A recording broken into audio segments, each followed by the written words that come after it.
Assalamualaikum warahmatullahi wabarakatuh. Yang saya hormati dosen pengampu mata kuliah studi Dinamik Assessment Bapak Profesor Kartono MPD dan Bapak Dr. Masrukan. Pada kesempatan ini saya akan mempresentasikan rangkuman bab 6 mengenai bagaimana menerapkan penilaian dinamis pada anak kecil. Saya Maharani Izzatin dengan NIM 0401619002. Tujuan tentang prosedur penilaian dinamis untuk digunakan pada anak kecil.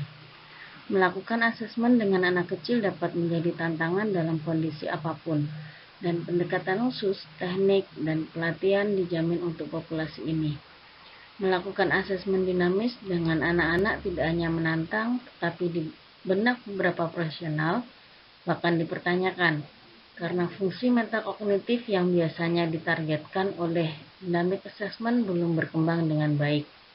Fungsi metakognitif atau eksekutif tetap muncul bahkan pada usia 3 tahun dan akan sangat bermanfaat untuk mengeksplorasi seberapa baik fungsi ini dapat difasilitasi dalam konteks penilaian dinamis. Penerapan skala fungsi kognitif manual teknis. Penerapan skala fungsi kognitif adalah prosedur penilaian dinamis berbasis kurikulum untuk digunakan dengan anak-anak. 6 subskala mewakili proses pembelajaran yang biasanya diperlukan untuk sukses di sebagian besar program prasekolah di Amerika Serikat. ACFS menghasilkan skor yang menunjukkan sejauh mana anak-anak telah menguasai setiap tugas, serta daya tanggap anak terhadap intervensi.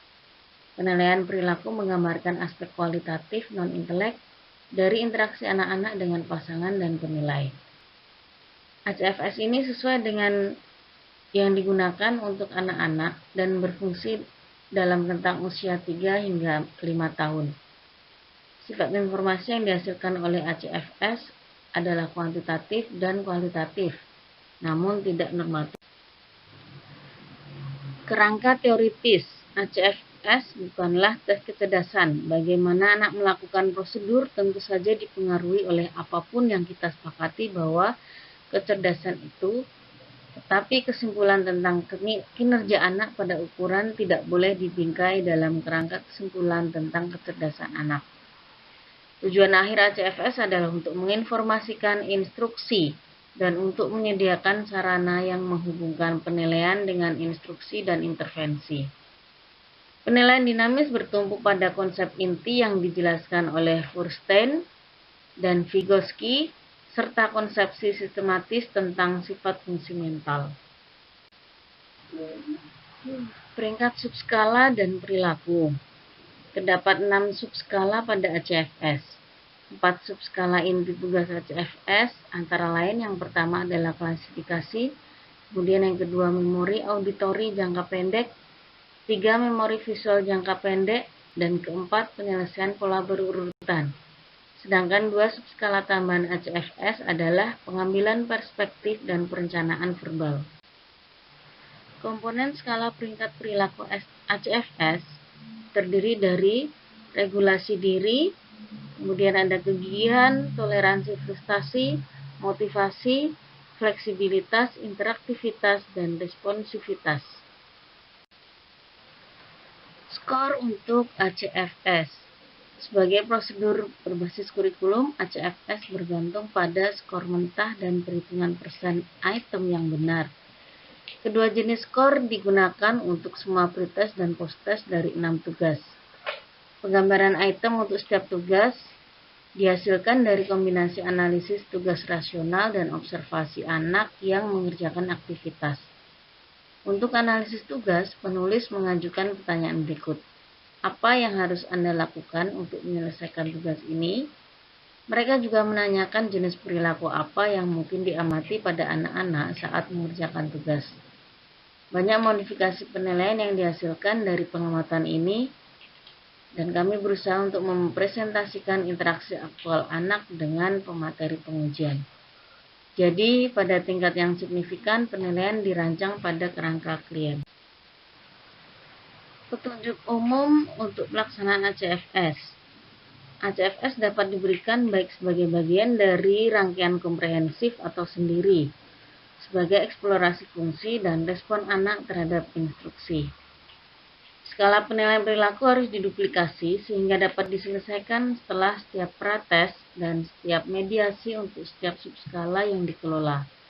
Penilai harus menilai item pada skala segera setelah menyelesaikan bagian yang relevan. Meskipun ACFS memberikan banyak kesempatan untuk menilai tanggapan, sangat penting bagi penilai untuk mencatat notasi deskriptif tentang bagaimana anak memperoleh skor ini, serta informasi observasi lainnya yang diperoleh dari prosedur dan interaksi. Untuk pengalaman asesor, pada ACFS dirancang untuk administrasi oleh para profesional terlatih. Hal ini paling sesuai untuk digunakan oleh psikolog sekolah dan mungkin berguna oleh ahli patologi bicara atau bahasa dan ahli diagnosa pendidikan. Orang-orang ini harus dilatih dan disertifikasi dalam profesinya masing-masing dengan pelatihan dan pengalaman khusus dalam penilaian individu dan sangat terampil dalam interpretasi tes. Kondisi pengujian. ACFS harus diberikan dalam kondisi pengujian yang sesuai untuk prosedur lain, di ruang yang cukup terang, dengan gangguan yang sangat diminimalkan, dan furnitur yang sesuai untuk usia anak. Penilai harus duduk di samping atau pada sudut 90 derajat ke anak. Lebih mudah untuk mengelola anak-anak yang aktif ketika duduk tepat di samping mereka. Bila perlu merangkul anak dengan kaki orang dewasa melingkari kursi. Jika anak merasa sulit untuk tetap duduk dan dapat bekerja lebih baik saat berdiri, maka hal ini harus diizinkan. Rasio penilaian perilaku. Subskala klasifikasi dan penyelesaian pola sekuensial memanfaatkan 2 dari 3 fungsi kognitif yang Steinberg gambarkan sebagai aspek penalaran induktif. Ini adalah fungsi klasik yang secara historis dikaitkan dengan konseptualisasi kecerdasan dan termasuk dalam sebagian besar upaya untuk menilai fungsi kognitif. Fungsi-fungsi ini penting untuk memecahkan masalah yang membutuhkan pemrosesan mental tingkat tinggi. Berikutnya jenis skor yang tersedia dari ACFS. Terdapat 2 jenis skor. Yang pertama adalah tingkat penguasaan tugas, yaitu persen item dalam tugas berhasil diselesaikan sepenuhnya. Ini tersedia untuk pretest dan posttest dalam setiap tugas. Kemudian jenis skor yang kedua adalah tingkat perubahan dari pretest ke posttest atau skor perolehan, dan merupakan salah satu indikasi kemampuan anak untuk mendapatkan keuntungan dari pengajaran. Terdapat beberapa penelitian yang dilakukan oleh para ahli terkait dengan dynamic assessment terhadap anak pada usia dini. Yang pertama, studi yang dilakukan oleh Levy, yaitu studi tentang validitas diskriminan ACFS membandingkan hasil untuk 22 anak antara usia 4 tahun, 0 bulan, dan 4 tahun 11 bulan. Separuh dari anak-anak ini didiagnosis memenuhi syarat untuk layanan prasekolah, yaitu mereka memanifestasikan berbagai keterlambatan perkembangan ringan hingga sedang, meskipun setengahnya dari lingkungan dan disimpulkan sebagai perkembangan normal. Semua anak berasal dari latar belakang etnis, ras, dan sosial ekonomi yang beragam. Hasil studi ini menunjukkan bahwa anak-anak dengan kebutuhan khusus memperoleh keuntungan positif pada semua subskala, kecuali memori visual, tetapi tidak ada yang mencapai signifikan statistik. Berikutnya adalah studi yang dilakukan oleh Ben-Sossan dan Malowski. Selain Brooks, studi menyelidiki efek praktik yang terkait dengan subskala klasifikasi. Dilakukan juga oleh Ben-Sossan dan Malowski yang mengeksplorasi masalah ini dengan subskala yang tersisa. Dalam kedua kasus dengan anak-anak Amerika dengan perkembangan tipikal. Ben-Sossan melibatkan 20 anak antara usia 3 dan 4 tahun. Anak-anak diberikan subskala memori auditori, Perencanaan verbal dan pengambilan perspektif dengan anak-anak secara acak ditugaskan ke grup eksperimental, yaitu dengan mediasi, dan grup kontrol dengan pengulangan tugas tanpa mediasi. Hasil penelitian menunjukkan bahwa kelompok eksperimen dalam semua kondisi memperoleh skor post-test secara signifikan lebih tinggi daripada kelompok kontrol. Ini berarti bahwa anak-anak yang terpapar mediasi memperoleh skor yang jauh lebih tinggi daripada mereka yang tidak papar mediasi. Berikutnya studi Aranov. Studi ini difokuskan pada skala penilaian pengamatan perilaku tertanam. Penelitian ini melibatkan 25 anak dari 4 kelas prasekolah yang berusia 2-5 tahun, berasal dari sekolah untuk anak-anak berkebutuhan khusus. Hasil menunjukkan bahwa kesepakatan antara penilai yang umumnya kuat untuk semua pasangan. Perilaku regulasi diri, interaktivitas, motivasi, dan responsivitas serta skor total menunjukkan tingkat persetujuan yang paling kuat, sedangkan ketekunan dan fleksibilitas lebih luas cakupannya. Frustasi lebih kecil kemungkinannya terjadi selama pemberian ACFS dibandingkan selama instruksi berkepanjangan di kelas atau terapi bicara. Berikutnya studi yang dilakukan oleh Largota. Studi ini membahas kredibilitas penggunaan simbol sebagai mediator selama bagian intervensi dari subskala memori auditori. Karena ACFS dirancang untuk digunakan dengan anak-anak yang sangat kecil, mungkin ada masalah yang berkaitan dengan ketepatan perkembangan menggunakan mediator simbolik untuk kelompok usia ini. Studi mendokumentasikan bahwa tingkat perubahan terkecil dalam urutan peringkat skor anak-anak di bawah kondisi mainan, dengan jumlah perubahan terbesar dalam urutan peringkat untuk kondisi gambar. Faktanya terdapat hubungan negatif meskipun tidak signifikan antara urutan peringkat skor anak-anak pada kondisi gambar, pretest, dan posttest. Oleh karena itu hasil ini menunjukkan bahwa mungkin ada efek yang berbeda dari intervensi ini yang tidak tercermin dalam sarana kelompok dan bahwa kondisi mainan tampaknya mendorong paling sedikit perubahan. Studi Tatik membahas masalah validitas konkuren.